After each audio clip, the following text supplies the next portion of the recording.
Okay, so welcome today. I am Margaret Krantz. I'm the Senior Director of Career and Professional Development in the Levett Career Center, which is in Hendricks Hall. And I am going to be talking to you today about writing cover letters. So a lot of times cover letters are kind of puzzling to students. They're not exactly sure what they are or when to use them or what to include in them or what the purpose of them is when they are already writing a resume. And so I'm hoping to remove some of that mystery today so that you can know what to include and how to go about making decisions about what's most important for you. Also how to even the mechanics, how to get them to employers. So first of all, what are they? Well, what they do is to interpret your resume. They're a companion piece to your resume.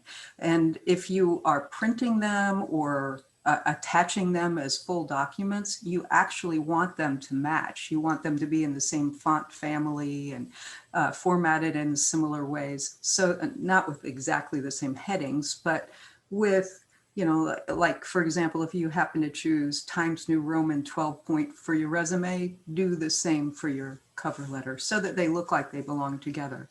Cover letters highlight your main selling points, the things about you that you think are particularly important for that recruiter to know so that they can consider whether they want to turn the page and look at your resume. If they were attached to each other, the cover letter is always on top, hence cover. Sometimes they'll say, send us a letter of intent or a letter of interest. They're all the same thing. They also demonstrate that did you have a question, Eleanor? Okay, they also demonstrate that you match the position and that they describe how you would benefit the organization if they decided to hire you. So they are very much geared toward the particular, not only the particular field, but also the actual employer who you're sending it to. And I like them to show your voice. The English majors in the group know what voice sounds like. It's formal writing, so you can't use a lot of cliches and a lot of contractions. But given the fact that it's formal writing, you can still let them see the liveliness of your thought or your enthusiasm for things effectively through a cover letter. So voice is something that can come across better through a cover letter than it can through a resume. Any questions about that? So when are they used? It's less common, I think, for people to actually request them, but frankly, you can use them anytime you have not actually hand delivered your resume. A cover letter is your proxy. It's the thing that explains and interprets your resume when you are not hand delivering it. So it's a good idea to use it anytime you're applying for something and you have not handed it to somebody like you would, for example, at a career fair. That said, in a lot of cases, they are not required. So it's something that you can include and upload, but it sets you apart because I think more people are overlooking it or taking a shortcut and not including it. And if you're doing a good job of writing a cover letter, you're going to really interpret the reasons that they should be interested in you. That's effective. I have known people to hire based on the strength of a cover letter. So if they're not requested, I still vote that you include one. Now, how do you share it? That depends on the way that they have asked you to apply for a job. A cover letter is always in response to a specific opening that you have learned about. Your resume tailors your background to a particular field, to a particular industry, but the cover letter tailors it to a specific employer and what they are looking for, the traits that they have said they need in a job ad. And I'm going to be referring in a moment to this cover letter guide that the Career Center publishes and makes available both on our website and in the office. And the cover letter guide has 6 different examples of actual real life cover letters that past Hanoverians have written. And those cover letters all have an ad at the top, not because that's the thing that you should do with your own cover letter, but to show you how the ad is woven into the cover letters that I've got as examples. So you can see how those two things dance together. So when you're writing yours, you should make them as perfectly suited to that employer as possible, and follow their advice about how to share it. If you're emailing your application to them, then what you would do is write a simple email message that says, please accept the attached resume and cover letter in application for this position. And then attach each of them as separate documents, and make sure that your document titles are clear. Don't have it say cover letter or resume. Have it say resume, your name, and their name, the employer, so that they will know that it's specific to them and to that job. And or cover letter, your name, and that employer. It's a way for you to be more distinctive on their inbox. I get lots of people who email me these documents, and the way it shows up in my computer is resume 251, which is not a distinctive way to stand out. So you sort of have to understand what it's like to be on the receiving end of these things. Okay, and then I promised you that I would tell you about how to access this document. If you go to, I'm going to have the URL at the end of the program, but our website, careercenter.hanover.edu/publications, will have a whole array of different publications that I've written, and these are updated every year. And so after you graduate and you're going, I can't remember what she said to do about resumes, and I can't remember where I posted it or where it ended up in my moving. You can always get updated documents there. Cover letters, the cover letter guide that I'm going to be using extensively today is on that page. Okay. All right. So why are these important? A resume tells facts about you, that it lists specific transferable skills that you have, specific tasks that you have done before. But the cover letter takes a step back, and it says, if you took a highlighter to your resume and highlighted every bullet that you had done that had to do with communication, you might find that you have 6 or 7 of those across all the different jobs and activities that you've done and across your profile. You've got 6 different times that you mentioned that you had strong communication skills. Well, the cover letter says that employer needs communication skills, and I've got a lot of proof that I've got it. So it gives some attention to that skill that has been spread across your resume. And what I recommend you do is to come up with at least 3 or 4 main points about yourself that you think overlap with what the employer is looking for.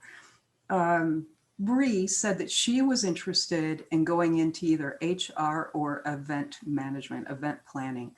I happen to know that one of the things event planning requires is strong organizational skills. So let's say this finger is what they are requiring, and this finger is the things that you bring to the job. If she has strong organizational skills, that's a way that she overlaps with them. Let's say another thing that they need her to be able to do is customer service, to be able to contact people, communicate with them clearly, be responsive immediately. That actually is a very important thing, speaking as a person who does a lot of event planning. And so if she has those things, she overlaps there. And there could be a third thing. Maybe she has great attention to detail and accuracy. She can be sure not to drop any particular item. So then she would match entirely. And that's what you're doing with a cover letter. You're proving to them that you match them. That's why they're important. So once you know sort of why you're doing them, then we step back to the mechanics of this. This is pretty darn formulaic. If you are an English major, for example, because you love creative writing, There's a little element of that here, but mostly you're just following a formula that is well established, including using a business letter format. I'm not going to go over those kinds of mechanics with you right now because you can see them in my guide, and because if you're emailing them, if you're pasting them into, say, a text box, for example, then you wouldn't necessarily be needing to use the entire business letter format. So that is explained in my guide. I just want you to know that you need to be able to do that. Now, here are the topics that you're trying to cover. There are three main topics, sections. Sometimes I call them paragraphs. The first paragraph, the first section, is that you explain why you're writing. Don't leave them guessing. Let them know, I am writing to apply for this particular position. I'm graduating in May of whatever year, and I believe I'm well qualified. Those are the kinds of things that you might put in the first paragraph. The second paragraph is where you do that highlighting of those 3 or 4 main points about you that make you sound great for this job. Sometimes people do that as a single paragraph, and sometimes they break it in half.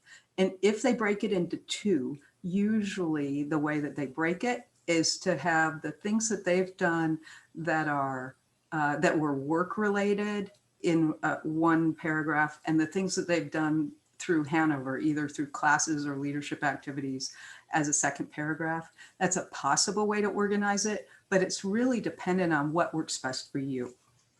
But that's where you put that really great content that shows them how well you fit.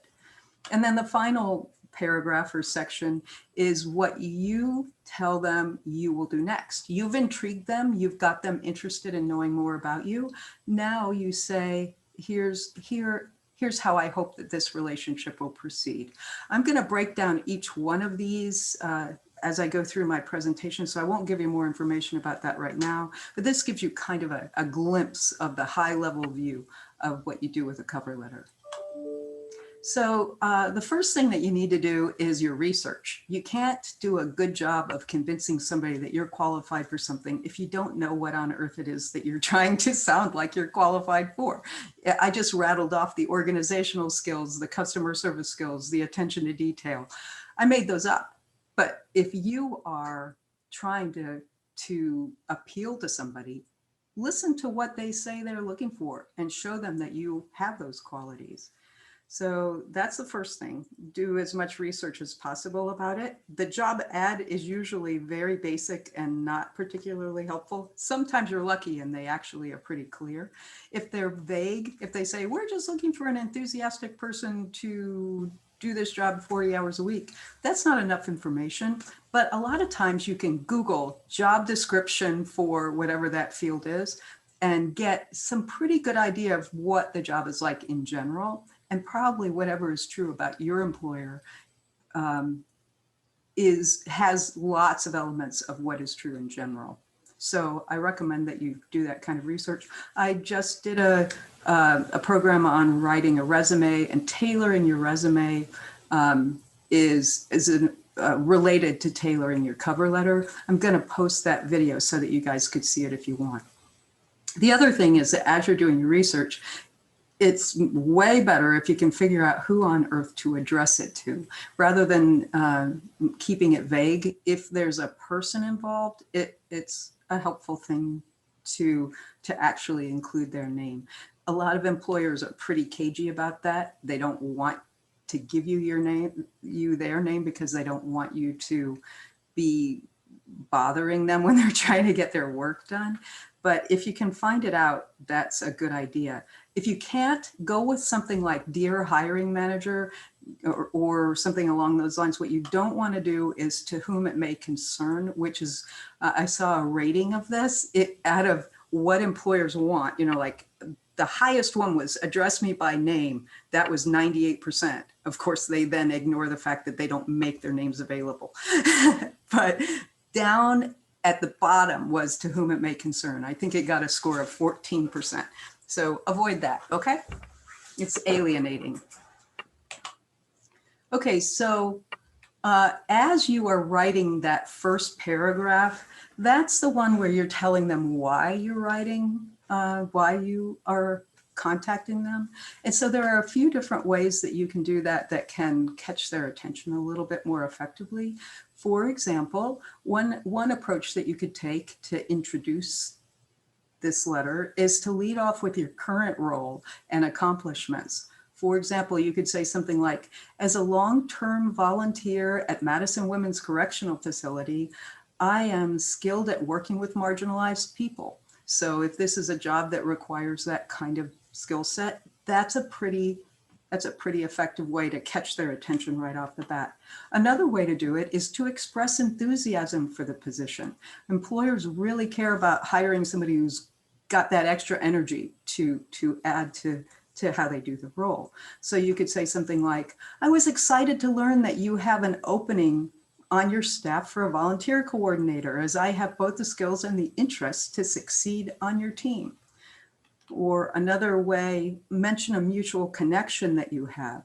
For example, Carrie Smith highly recommended that I apply for your position. She and I have worked together for several years at the Madison Women's Correctional Facility.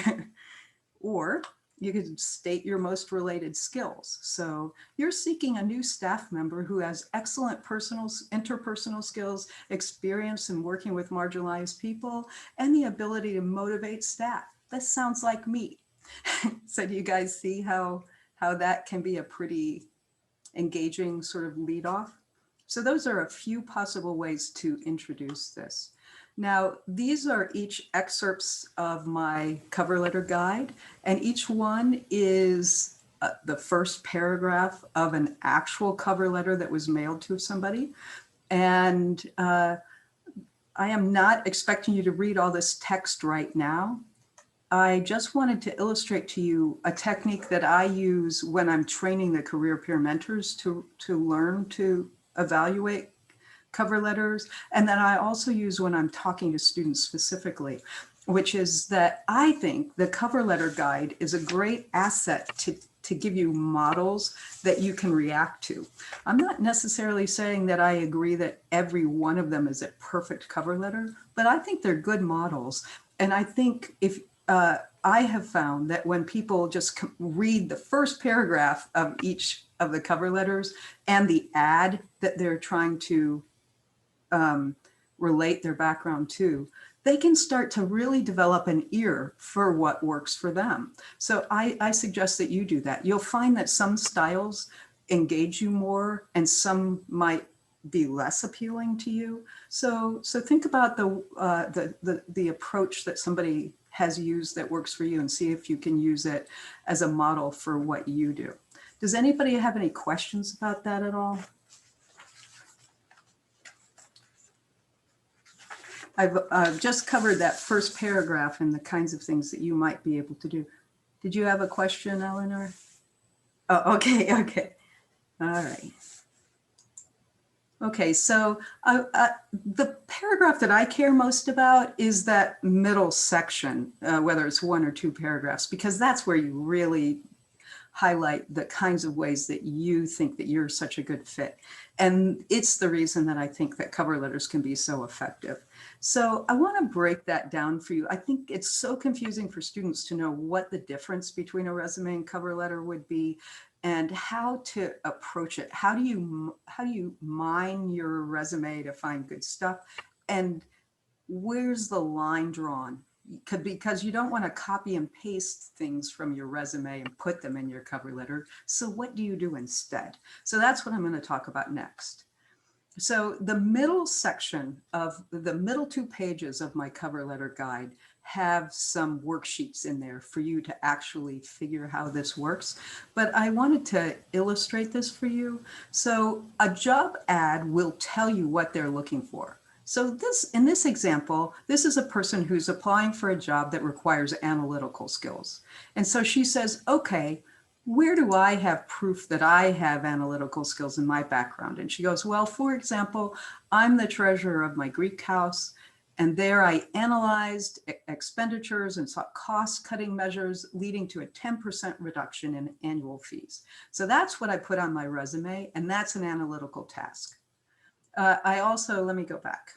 I also worked as a learning center tutor, and that also involved analytical skills. I work directly with individual students to identify and address specific academic problems. That is an analytical task, right? So these are examples of past experience that has given you a skill that an employer might want to know about. So what that becomes in a cover letter is an overarching theme about yourself. So I have developed strong or demonstrated strong analytical skills through my positions as a learning center tutor and as treasurer of my fraternity. And then that just makes them go, okay, then I need to turn to the resume and see more about those. But I know that this person has analytical skills. And by mentioning analytical skills, you are proving to them that you know that they care about analytical skills, which is a good way to make a connection with them. If you validate the things that they are seeking because you mention them in your cover letter, then they feel reassured that you understand the position and are a good risk for it. So you really have to, and I frankly suggest you use their terminology. If they say analytical skills, make sure you say analytical skills. Okay, so I have an example of how to comb through a resume to figure this out. In my example here, this is a resume of somebody in my resume guide of somebody who's trying to get a job in editing. And the skill that I'm trying to focus on for this cover letter is desktop publishing skills. So here's how this might look. In this case, you can see highlighted in blue the things that this person has done that involve desktop publishing. That's a type of, it's a software package that allows you to format things that look like a newspaper, for example, or, you know, like the yearbook staff would use this kind of software, for example. So here there are, in this view, there are 3 different types of ways that this person has done that before. In their profile, they said skilled in using Adobe InDesign and Quark Express. Under their internship, they mentioned that they had proofread and edited copy using Adobe InDesign. Below that, at the triangle, they mentioned that they had they wrote copy on Quark Express. And so these are each things that show that they have that skill. Now they're going to turn it into a statement that pulls that all together and puts it on the cover letter. So I have over 4 years experience in desktop publishing using both Adobe InDesign and Quark Express to produce print and online publications. You guys see how that converts? So this is the overarching statement that is pulled from these specific items. There are plenty of other things. They could have another strength that talks about being a person who works as a team member to brainstorm story ideas, or a person who has done research and written copy, or their proofreading skills. But in this case, we've illustrated this particular strength. I think that this is a good way to sort of show you how one converts to the other. Do you guys understand how that works? If you have a question, you can either unmute yourself and just go ahead and ask it, or you can write it in the chat. I'll give you a second to think about it.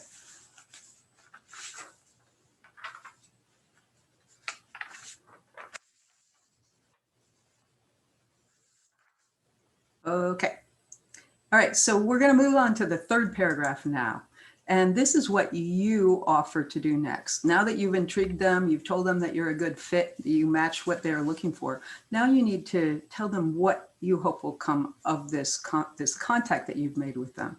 So one of the things you need to do in your 3rd paragraph is to restate your interest. Again, I am very interested in this position and I hope you will consider me for it. I think I am highly qualified to join your team. Another thing that you want to do is to ask for an interview, essentially, or welcome one. Don't be aggressive in this. Don't tell them, I look forward to hearing from you in the next 2 weeks, or something along that lines, which annoys people. Instead, you want to, throw a little feeler out that shows that you are interested. You invite it. So you might say, I would welcome the chance for an interview. If you would like any additional information from me, please contact me. And or if you have any questions, here's how you can reach me. And you include your contact information so that they know how, when you're available and when you might not be available. So these are all things that go in that last paragraph. You can, again, see examples of those like you can every other paragraph in the guide. And I think comparing that final paragraph can give you an idea of the ones that you think sound more like your tone or more your voice, the kinds of things that you would want to say. But these are the general items that go into that. Questions about that? Make sure that you include current information. And honestly, so in other words, if you are using an address now that is going to change when you graduate, then you need to let them know what the timing of that is. I have known people to write a cover letter, send in a resume for their circumstances today, and then to use that change of circumstances as a good reason to write again. Just sending you an updated resume and cover letter that gives my current contact information, an updated resume that shows an award that I was just given. Something along those lines. So you can use those as excuses. Okay, and then the back of the cover letter guide also includes a checklist to help you see, sort of evaluate how well you did. Did you forget anything? And so I would recommend that you pay attention to that as well. And so here is what the cover letter guide looks like. And that's the URL that I promised you that I was going to give you earlier. And I also have another resource that the career peer mentors use and that I think could be helpful to you. So I want to actually spend a little bit of time on this. So this is available if you go to careercenter.hanover.edu/students/PC tools. This is a tool from our professional competencies. One of the things that you need to be able to do as a successful applicant is to write good cover letters. And so each aspect of a successful job search, or the kinds of tasks that you need to be able to do as you're applying for jobs, has its own professional competency tool at this website. So you go to this website, you log in using your Hanover email, username, and password, and then it will remember this information even after you've graduated. And then you can these are slide evaluation tools, so you can read each one of these and assign a score to yourself, save your assessment, and it will actually give you feedback about how you've done based on the score you gave yourself. It'll give you some basic tips for what you could do to improve it. So for each item, what you do is read that particular thing and then move the slider over to assess how you've done.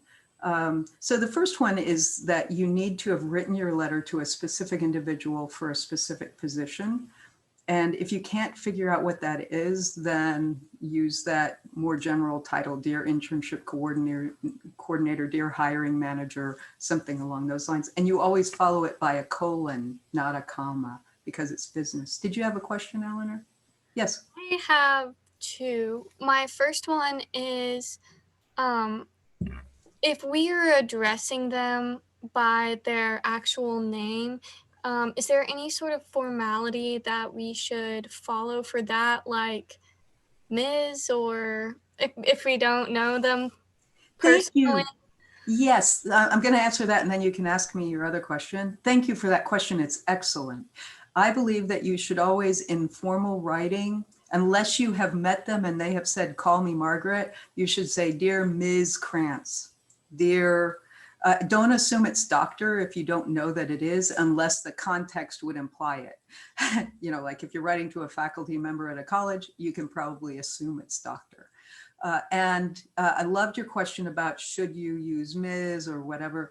In formal business speech, women are addressed as Ms., not Mrs., not Miss, even if you happen to know their marital status. It's frankly none of your business in a professional capacity. So Ms. is capital M, lowercase s, period. And that's what I would recommend you do. Dear Ms. Krantz. What you don't want to do is say, Dear Margaret Krantz. Drop the Margaret in that kind of a situation. Okay. Okay. So good question. And then you had another one. Yeah, it's like in addition to that, will they usually tell you the position that is reaching out to you, or that is doing the hiring? Oh, you mean like, will you know that it's Margaret Krantz, the internship coordinator? A better example, so here it says internship coordinator. If they go by a different title, do you think we'd most likely be informed about what their title is? Usually when you're applying, it'll say address your application to internship coordinator or something along those lines. If they have not said that, don't say it because you could be wrong. In that case, you'd be better off saying dear hiring manager or dear search committee or something along those lines. So good questions. Thank you, Eleanor. Okay, the next one, as you're evaluating yourself, go back through and ask. Yeah, Allegra, do you have a question? Yeah. What if they have like a name that you can't be certain of what, like it's like Jordan or something? Oh yeah, where you're not sure what gender. And boy, Yeah. gender is a lot harder to guess on these days anyway.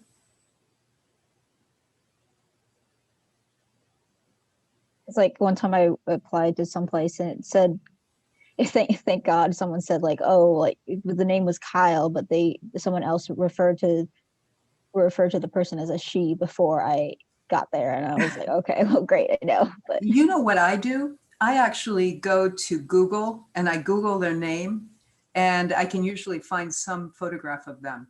But honestly, even that is not necessarily a good guess. Yeah. Sometimes people will put their pronouns in, but today I wrote to somebody whose name was Matt and his pronouns were they and them. And so, it's just a matter of choice these days. But in this case, yeah, if you are able to find it out, I would suggest that if you Google them, you might be able to find an image, or if you go to LinkedIn, sometimes you can find that out. Or you could go to the company website and look for them, and you might be able to find something more there about how that person has been referred to. It's a little tricky, though, I have to admit to you. And if none of those things work, then you can revert to the hiring manager idea. Okay, great questions. Thank you so much, you guys. Okay, so you obviously can't do a good job on this if you haven't emphasized your greatest strengths relative to the position. And I rattled off those three for you earlier about communication skills and organizational skills, and each one gets its own single sentence at least. Sometimes you might even want to write 2 sentences about it, but try to really build out what those are, like I did with my desktop publishing example. It's okay to give 2-3 sentences for a particular strength that you think they really need to know. And you can see that some of the things on this rubric are in italics. Those are the ones that I consider essential. If you haven't done those well, then you're going to need to go back and do some editing. So make it explicitly clear the ways that your background matches the requirements outlined by the job ad or the description. And next, focus on the ways that you benefit the employer rather than the ways that you would benefit by being hired by them. They're not magnanimous usually. Sometimes internship hirers are a little bit more interested in what's in it for you, but hiring managers beyond that for permanent jobs, they want you to be a help to them. They have problems, they have customers or needs or whatever. They want you to be a solution to their problems. They're not all that interested in being a solution to your problems, except insofar as you'll be more enthusiastic and therefore perhaps more productive or helpful to them if you're into your job instead of just there for the paycheck. So it's fine. It's good to say, I'm really enthusiastic about this. I'm really interested in your mission, in the customers that you work with, or the clients, or the products, whatever it is that you're doing. But you want to make sure that you focus on how you're a help to them, rather than conveying that you think is more important how this would be great for you. Okay, you also want to focus on the ways, let's see, you want your letter to be well written and typo free. And so I vote that you run your cover letter by somebody. The career peer mentors have been trained to help with that, and I'll show you how to contact them in a minute. And people in the Levett Career Center can help you with it. I also am a firm believer in reading any document out loud, because you'll find weird little grammatical things, or disagreement in number, any number of those kinds of things will show up if you're reading it out loud. Awkward phrasing. So please definitely send those out. And I also kind of sit on things.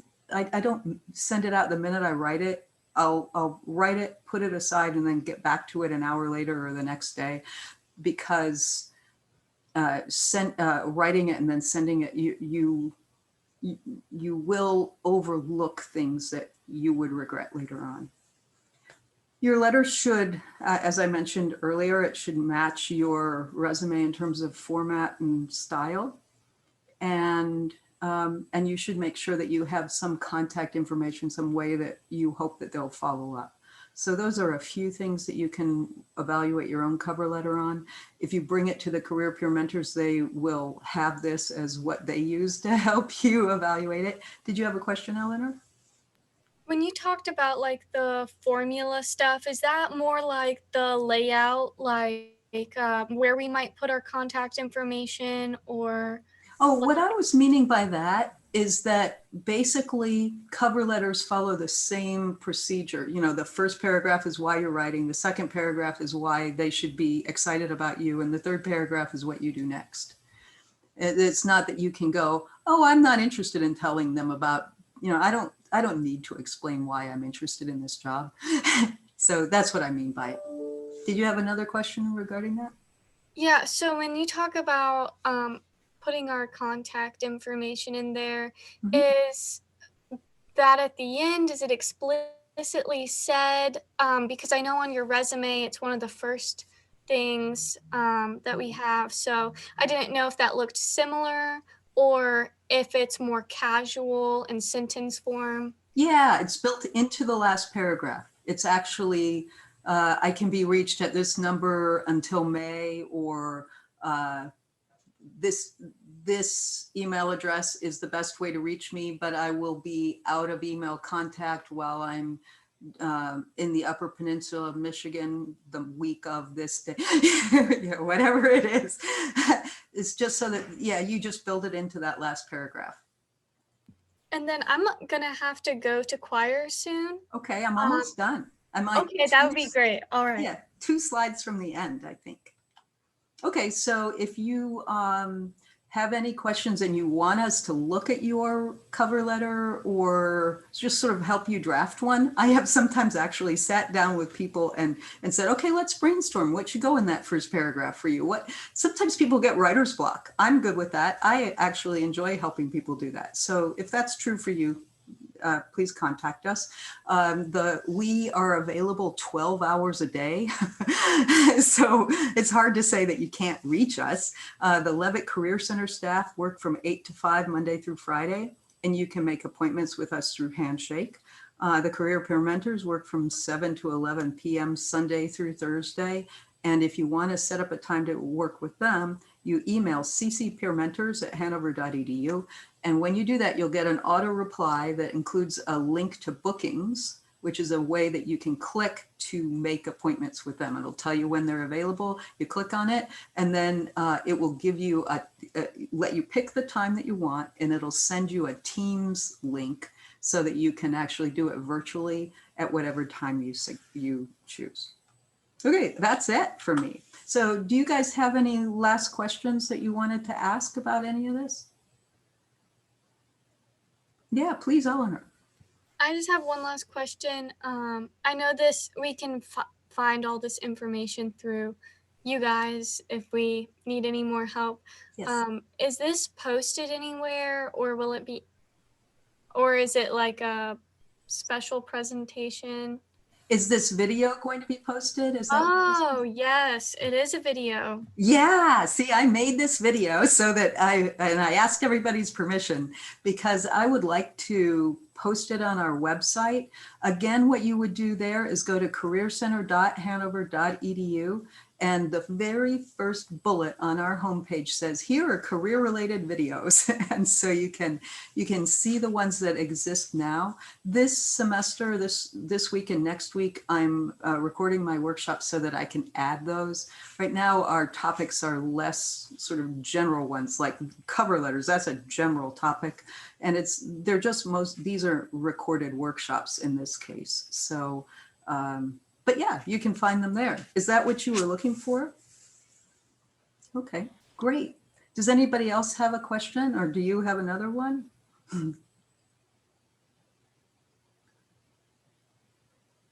Bree, I want to make sure that I ask you if you have any questions too. Please feel free to put them in the chat. I'll keep an eye out for you. Yeah, go ahead. I just need to leave, so. Oh, okay. It was good to have you here. Thanks for joining us. Okay, well, okay, thanks, Bree. All right, then what I'm going to do is thank you for being here, and give me just a moment and I will wrap this up.